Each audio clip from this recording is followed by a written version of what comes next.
اور جس طرح وہ باطل میں ڈوبے رہے اسی طرح تم باطل میں ڈوبے رہے۔ یہ وہ لوگ ہیں جن کے اعمال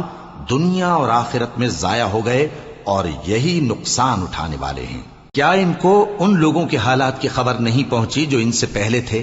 یعنی نوح اور عاد اور سمود کی قوم اور ابراہیم کی قوم اور مدین والے اور الٹی ہوئی بستیوں والے؟ ان کے پاس پیغمبر نشانیاں لے کر آئے، اور اللہ تو ایسا نہ تھا کہ ان پر ظلم کرتا، لیکن وہی اپنے آپ پر ظلم کرتے تھے۔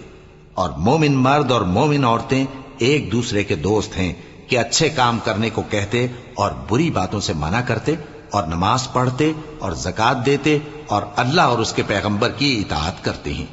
یہی لوگ ہیں جن پر اللہ رحم کرے گا، بے شک اللہ غالب ہے، حکمت والا ہے۔ اللہ نے مومن مردوں اور مومن عورتوں سے بہشتوں کا وعدہ کیا ہے جن کے نیچے نہریں بہ رہی ہیں،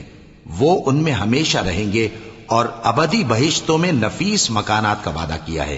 اور اللہ کی رضامندی تو سب سے بڑھ کر نعمت ہے،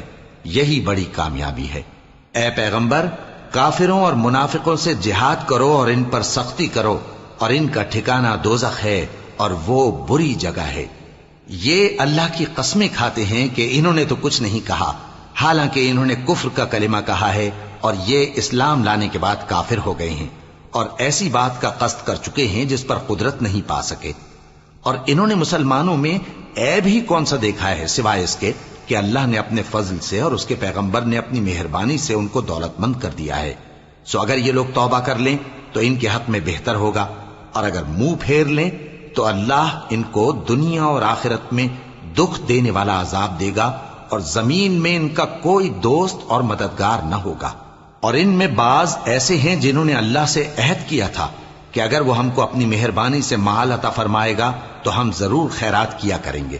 اور نیکوکاروں میں ہو جائیں گے، لیکن جب اللہ نے ان کو اپنے فضل سے مال دیا تو اس میں بخل کرنے لگے اور اپنے عہد سے روگردانی کر کے پھر بیٹھے۔ تو اللہ نے اس کا انجام یہ کیا کہ اس روز تک کے لیے جس میں یہ اللہ کے روبرو حاضر ہوں گے ان کے دلوں میں نفاق ڈال دیا، اس لیے کہ انہوں نے اللہ سے جو وعدہ کیا تھا اس کے خلاف کیا، اور اس لیے کہ یہ جھوٹ بولتے تھے۔ کیا ان کو معلوم نہیں کہ اللہ ان کے بھیدوں اور مشوروں تک سے واقف ہے، اور یہ کہ اللہ غیب کی باتیں جاننے والا ہے؟ جو مسلمان دل کھول کر خیرات کرتے ہیں اور جو بیچارے غریب صرف اتنا ہی کما سکتے ہیں جتنی مزدوری کرتے اور تھوڑی سی کمائی میں سے بھی خرچ کرتے ہیں، ان پر جو منافق تان کرتے اور ہنستے ہیں اللہ ان پر ہنستا ہے، اور ان کے لیے تکلیف دینے والا عذاب